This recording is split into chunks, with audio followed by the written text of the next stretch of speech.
하나님 은혜를 감사드립니다. 오늘도 우리 예배 받아주시고 은혜 내려 주옵소서. 예수님 이름으로 기도드립니다. 아멘. 435장입니다. 435장. 통일찬송가는 492장.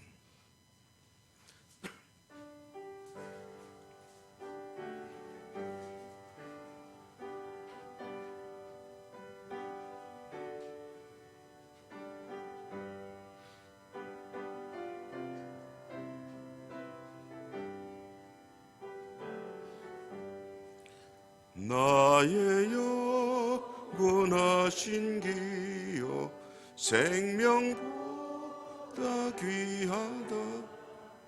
나의 갈 길 다가도 나와 동행하소서. 주께로 가까이 주께로 나의 갈 길 다가도 나와 동행하소서. 세상 복이 아니라 모든 명예 험한 길을 가는 동안 나와 동행하소서.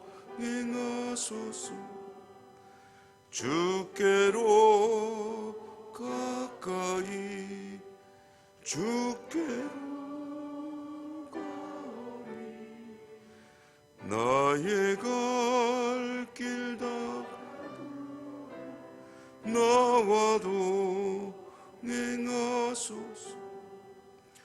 어두운 골짝 지나가며 험한 바다 건너서 천국 문에 이르도록 나와 동행하소서. 주께로 가까이 주께로 가오니 나의 갈 길 다가도 나와 동행하소서. 아멘.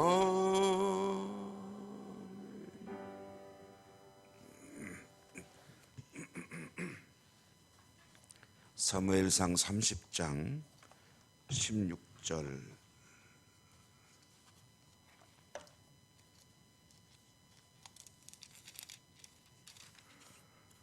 (16절입니다) 25절까지 읽겠습니다.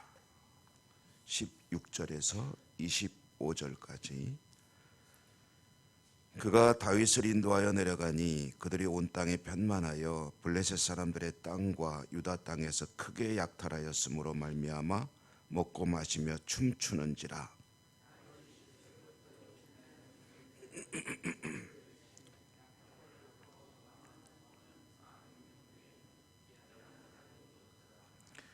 다윗이 아말렉 사람들이 빼앗아 갔던 모든 것을 도로 찾고 그의 두 아내를 구원하였고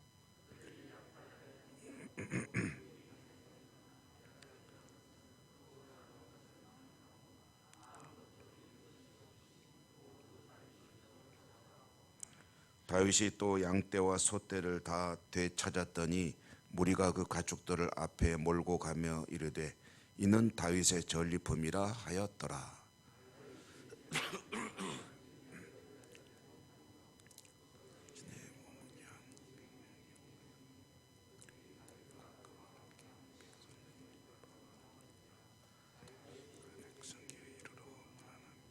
다윗과 함께 갔던 자들 가운데 악한 자와 불량배들이 다 이르되 그들이 우리와 함께 가지 아니하였은즉 우리가 도로 찾은 물건은 무엇이든지 그들에게 주지 말고 각자의 처자만 데리고 떠나가게 하라 하는지라.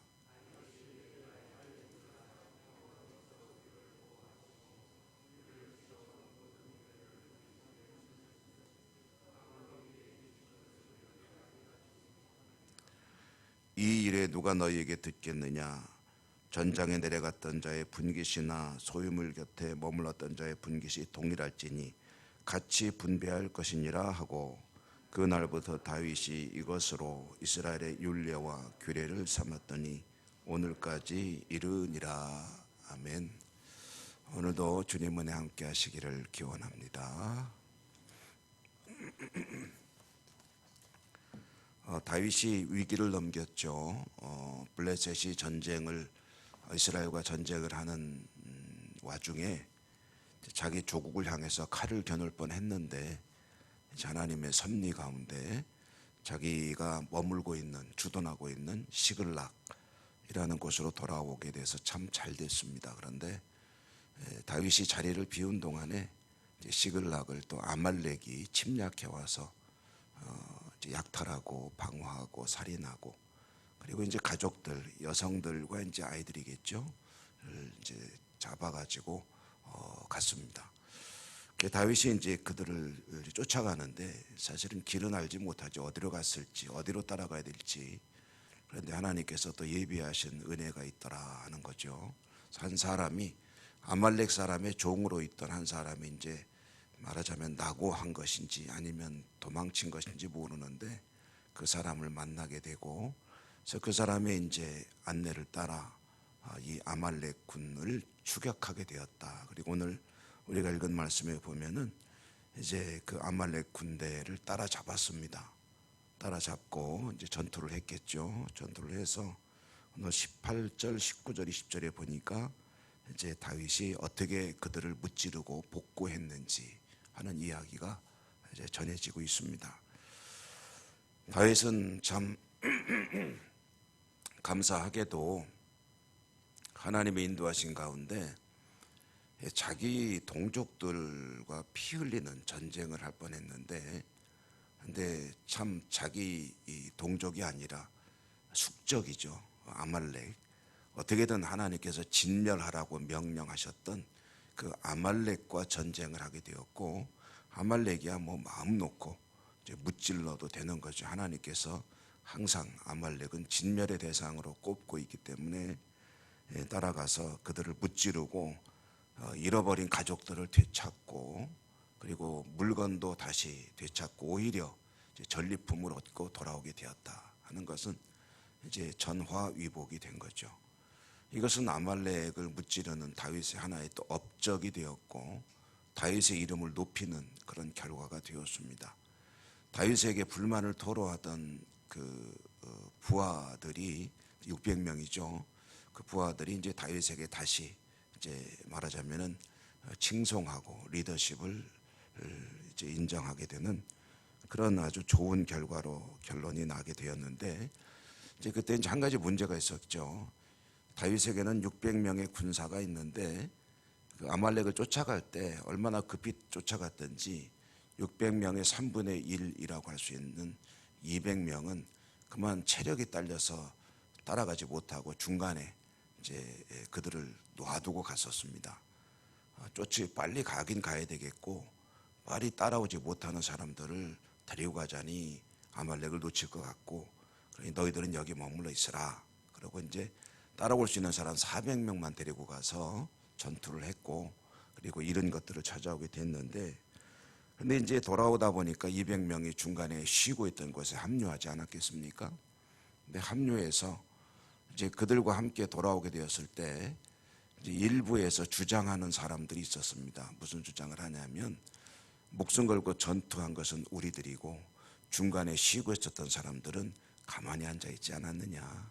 그러니까 가족들이야 그들에게 돌려주겠지만 전투를 해서 얻은 전리품은 나눠주면 안 된다, 이렇게 주장을 하는 거죠. 이것은 어느 정도 뭐 일리는 있는 이야기입니다. 왜냐하면 고대 사회에서의 군대라는 게 대개 백성들이 전시에는 군인이고 평시에는 백성이거든요.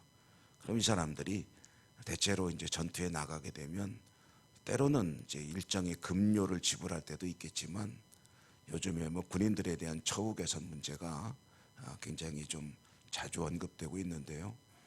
고대 사회에서는 정해진 급료라는 게 사실은 있는 경우는 거의 없었습니다. 그리고 대체로 일반 병사들은 이제 군대 국가에서 징발하면은 나와서 전투에 참여하고, 그럼 이 사람들은 뭘 얻는 거냐면은 전리품이 수입입니다. 나가서 만약에 전쟁에 승리하게 되면 그 약탈을 하지 않을 수가 없는 거죠. 그들 입장에서는 목숨 걸고 싸웠으니 나도 좀 뭔가 남는 게 있어야 될 거 아니냐 하는 그런 차원에서 전리품을 얻으면 그것이 자신의 수입이 되는 건데, 이제 전투에 가서 그것을 얻어갖고 온 사람들 입장에서는 중간에 놀고 있었던 사람들에게 나눠주는 것은 아까운 거죠. 억울하기도 하고. 그래서 저 사람들에게 우리가 되찾아준 가족만 돌려주는 것도 어디냐는 거죠. 이제 그 사람들 가족들 찾았으면은 그것만 가지고 가라. 말하자면 돈은 못 준다. 이제 이렇게 된 겁니다. 다윗에게 그런 이제 일종의 압력이 들어오는 거죠. 그때 다윗이 이 문제를 어떻게 처리했느냐 고 보니까 다윗은 여기에 대해서는 확실한 입장을 정리를 했습니다. 그러니까 이제 따르는 이들의 의견을 잘 들어주고 여러 가지 어떤 같이 함께 맞춰 나갈 일들도 많이 있지만, 때로는 명확한 것은 명확하게 이제 이야기를 해야 된다 하는 그런 이야기고요. 다윗이 정한 그 결론은 뭐냐면 이 공동체성입니다. 공동체성. 우리는 한 공동체라는 거죠. 한 몸이고, 그러므로 이제 이 사람들이 가기 싫어서 안 간 게 아니고 몸이 안 따라줘서 못 간 걸 어떻게 하겠느냐 그런 얘기죠. 약한 사람들입니다. 그 공동체라는 것이 이제 강자가 약자를 돌보는 것이 공동체거든요. 그러니까 이제 이 사람들에게도 가족을 돌려주는 것은 물론 같이 얻은 전리품의 일부를 배분해야 된다, 똑같이 나눠야 된다라고 이제 이야기를 했고, 그것이 이후에는 다윗의 말하자면 기준이 되었다라는 그런 이야기입니다. 이렇게 다윗의 결정을 이제 말로 풀어본다면 이것은 약자에게 아량을, 배려를 이라는 말로 표현할 수 있을 것입니다. 한 가족이라면 그렇지 않습니까? 부모들의 마음속에 자녀가 여럿이 있다 그러면은 그 중에 이제 아주 자기 앞가림 잘하고 그런 자녀보다 좀 왠지 조금은 좀 모자라 보이는 자녀에게 마음이 더 간다고 그러잖아요. 그리고 혹시라도 몸이 약하거나 그런 자녀에게는 더더욱이 부모 입장에서는 뭔가 배를 해주고, 그게 가족 아니냐 하는 그런 마음과 비슷한 것이겠죠. 어쩌면은 여기 굉장히 중요한 일일 것입니다.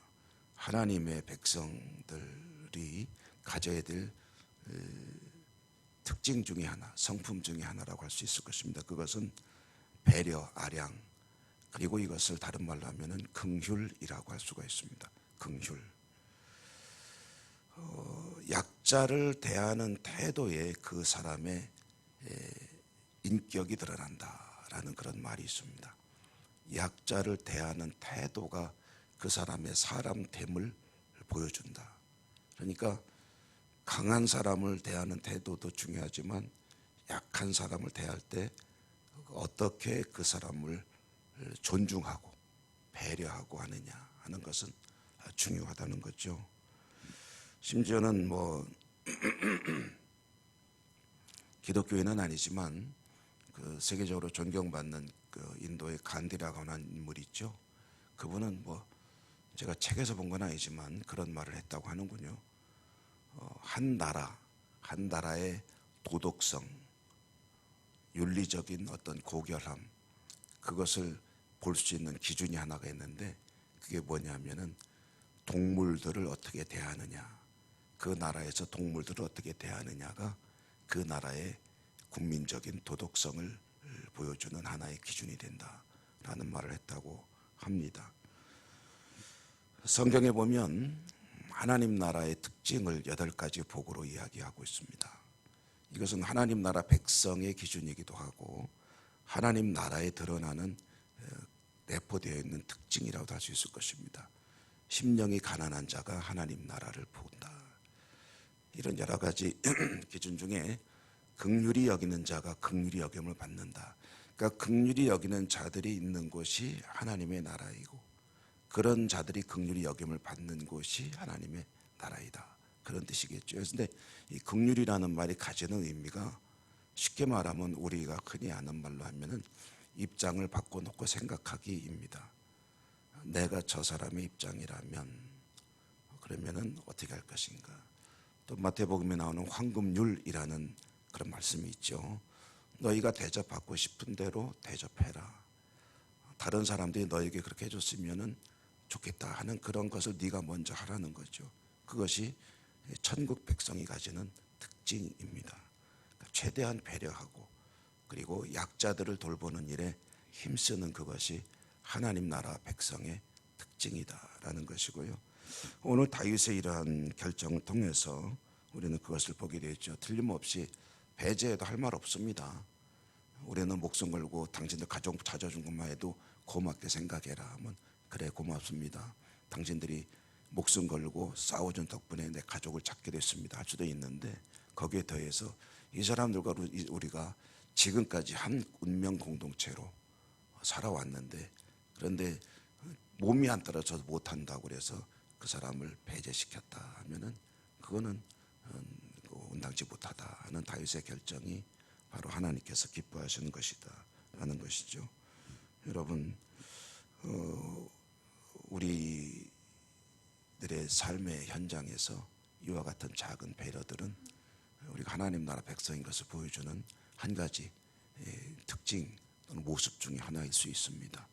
늘 약자를 존중해주고 그리고 배려해주고 우리 교회에서는 예를 들어서 조그마한 우리 아이들 어른들 이런 분들을 위해서 좀 강한 사람들이 양보해주고 배려해주고 앞장 세워주고 더 좋은 곳으로 대접해주고 그러는 가운데 우리 공동체성이 더 견고해지고 하나님 나라의 모습이 드러나게 되는 것 아니겠습니까? 늘 우리의 삶 가운데 그런 모습들이 있게 되기를 주님 이름으로 축복합니다. 은혜로우신 하나님 감사합니다. 계속해서 다윗의 이야기를 읽어가면서 또 오늘은 공동체성 중에 중요한 대목 한 가지를 보게 됩니다. 저희들이 노력하고 있지만 때로는 놓칠 수도 있는 이런 일들 잘 감당해서 우리 예천교회 공동체가 하나님 나라의 모습을 잘 가지고 또 드러내고 또 보여줄 수 있는 그리고 늘 이루어내는 그런 믿음의 공동체가 될 수 있도록 도우시며 축복해 주시고 우리 사랑하는 우리 성도님들 가는 곳마다 이와 같은 모습으로 하나님께 영광 돌릴 수 있도록 은혜 더하여 주옵소서. 오늘도 하나님 앞에 나와 약속의 말씀을 붙들고 기도합니다. 우리 기도를 들으시고 응답하여 주옵소서. 예수님 이름으로 감사하고 기도 올리옵나이다. 아멘. 하늘에 계신 우리 아버지, 아버지의 이름을 거룩하게 하시며 아버지의 나라가 오게 하시며 아버지의 뜻이 하늘에서와 같이 땅에서도 이루어지게 하소서. 오늘 우리에게 일용할 양식을 주시고 우리가 우리에게 잘못한 사람을 용서하여 준 것 같이 우리 죄를 용서하여 주시고 우리를 시험에 빠지지 않게 하시고 악에서 구하소서. 나라와 권능과 영광이 영원히 아버지의 것입니다. 아멘. 주신 말씀을 기억하시며 기도하시고 여러분의 기도 제목 함께 기도하는 여러 가지 기도 제목들 아픈 분들에 대한 기도와 우리 교회 학교의 발전과 부흥을 위해서도 기도해 주시고 또 연세 높으신 어른들 위해서 기도하시기 바랍니다. 또 해외 선교지 그리고 지구촌의 이웃들 재난당한 곳 전쟁 있는 곳 여러 가지 우리의 기도가 필요한 것들을 위해서 기도해 주시기 바라고 임직 준비하는 분들을 위해서 또 잘 준비하고 훌륭한 교회 기둥들이 될 수 있도록 위해서 기도해 주시기 바라고요. 여러 가지 우리 부교육자 청평을 위해서도 여러분 기도해 주시기 바랍니다. 주여 한번 힘차게 부르고 기도하겠습니다.